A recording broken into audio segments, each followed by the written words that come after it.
Halo Usku, Assalamualaikum warahmatullahi taala wabarakatuh. Kembali lagi di channel saya, Kreator Bulkumba. Yang baru menemukan channel saya, silahkan di like, share, dan juga di subscribe ya, karena subscribe itu gratis bosku ya. Oke, berbicara masalah Nikita Mirzani, sampai hari ini belum selesai sidangnya. Bergulirnya begitu lama seolah-olah orang-orang juga di luar sana pada bosan guys ya. Dan kemarin persidangan Nikita Mirzani masih berlanjut dan ya salah satu teman dari Nikita Mirzani ya kita menganggapnya ini sudah teman ya karena dia ini sudah bergabung ke pihak Nikita Mirzani gitu bosku ya. Oke kita lihat videonya ya. Dari diskusi menganggap ini jebakan dari media gadis yang memang disengaja dibuat ya. Ya, yang ini adalah jebakan yang dilakukan oleh rekan gadis dan ditunggangi oleh Sang Markus. Oh, jebakan ya. Oh. Kalau kaki Markus aku nggak makan gitu. Katanya haram mendapat uang dari pemarkusan. Oh. Bisa ini kasus pemarkusan dibuat serapi mungkin ya dengan barang bukti yang serapi mungkin. Emang siapa sih Markusnya kalau Miss Gosip tahu? Ya, Wow. Ya suatu tamparan keras dari Miss Gosip untuk ya seseorang yang diduga pemarkusan ya dalam kasus Nikita Mirzani gitu bosku ya. Dan di sini Miss Gosipnya mengatakan bahwa ini adalah jebakan buat Reza Gladys dari seseorang yang memarkuskan masalah tersebut ya. Dan sindiran itu ya Miss Gosip mengatakan bahwa apakah dirimu tidak makan kalau tidak memarkuskan masalah Nikita Mirzani dengan Reza Gladys. Wow, ini keren Miss Gosip ya, keren. Bukan itu saja, Miss Gosip pun juga mengatakan bahwa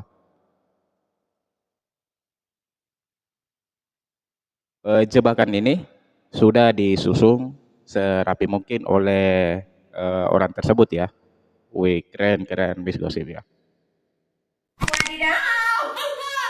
Setelah pembacaan pledoi dari Nikita Mirzani, Fitri Sauteri terdiam seribu bahasa, tidak mengklarifikasi apapun baik dari OOTD-nya Nikita Mirzani ataupun statementnya Nikita Mirzani. Ada apa ini?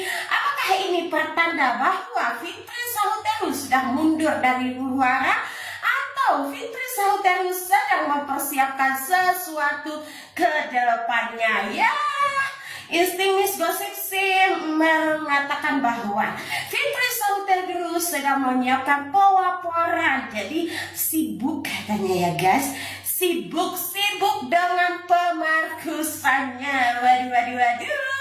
Targetnya berapa M kasus kedepannya ini kakak? Diam-diam buat laporan baru. Jangan ya kak ya, diam-diam bayar hutang loh ke Dinar Candy 2,5 M loh, lumayan besar maksudnya kak. Sibuk dengan pemarkusan. Teman kok ditindas, jangan ya kak ya. Katanya artis, pengusaha 2,5 M kok nggak mampu.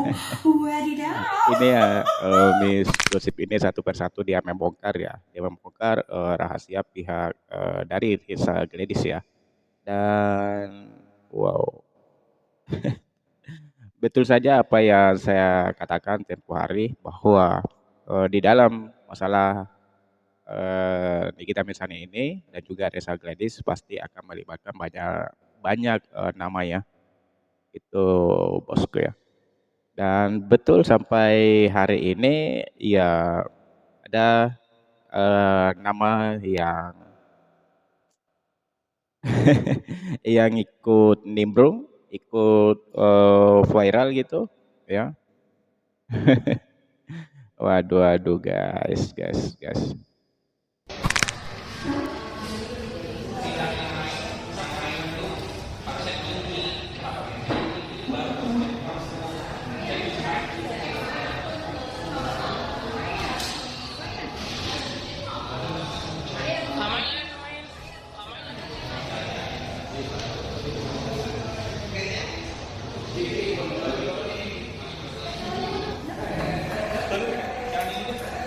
Ismail Marzuki ya, setiap kali dia sidang pasti menyalami semua hari ini seperti apa. JPU dan juga penasihat hukumnya ya. Saya tadi belibet. Belibetnya kenapa, panik kah, gugup atau gimana? Nggak ada gugup, nggak ada panik. Ngapain panik ya? Itu yang kemarin. Ini bakal Ya, santai aja kak ya. gugup, kita tinggal tunggu tanggal 28. Oh, udah ikut ke sini dong.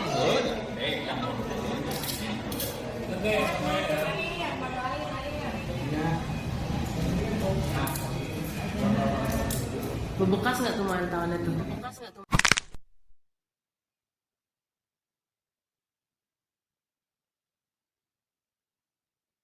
Oh, ya memang betul ya. Kita sudah melihat kemarin persidangan Ismail Marzuki juga di sana berjalan lancar ya. Dan ya ketika ditanya oleh wartawan, Ismail Marzukinya di sini tidak ada gugup, tidak ada apapun begitu bosku ya. Istilahnya rasa takut lah, tidak ada gitu bosku ya. Dan ya memang yang kita lihat di setiap persidangan Ismail Marzuki itu ya memang semuanya lancar-lancar saja ya. Bukan itu saja bosku ya. Dan di sini Ismail Marzuki pun juga mengatakan ya mengikhlaskan dirinya kalaupun memang harus divonis tahanan ya biarlah Ismail Marzuki yang menjalaninya yang penting nih kita misalnya itu bebas ya karena apa gitu bos ya ya kemungkinan Ismail Marzukinya juga memikirkan ke depan ya anak-anak dari Nikita Mirzani gitu ya bahwa tanpa seorang ibu tanpa Nikita Mirzani anak-anaknya apa gitu ya merasa kasihan aja sih gitu ya dan saya rasa Ismail Marzuki ini orangnya wih hebat sekali loh ya dia mau berkorban untuk temannya Nikita Mirzani itu ya yang penting katanya Nikita Mirzani itu bebas loh gitu dan wih keren keren keren ini Ismail Marzuki ya dan ya memang saya yakin Ismail Marzuki rela melakukan itu karena pertemanan mereka Ismail Marzuki dan juga Nikita Mirzani itu memang sudah lama sudah berlangsung begitu sekitar sudah puluhan tahun mungkin bosku ya semenjak Loli masih kecil loh ya oh itu masih anak pertamanya loh si Loli ya Weh, itu sudah seperti saudara sendiri itu bosku ya dan ya pertemanan mereka tidak akan mudah begitu hancur ya karena berita-berita yang beredar di luar sana ya pasti saya yakin Ismail Marzuki ini orangnya bisa dipercaya lah itu bosku ya. Wih keren keren keren ini Ismail Marzuki ya. Oke kita kembalikan ke Miss Gosipnya. Ya memang banyak fakta yang diungkap Miss Gosip di sini dan ya ini sekedar apa ya, sekedar saran saja sih sama Miss Gosip ya, maksudnya jangan, menyebutkan nama lah di dalam, pembicaraan kamu ya karena, kamu ini adalah,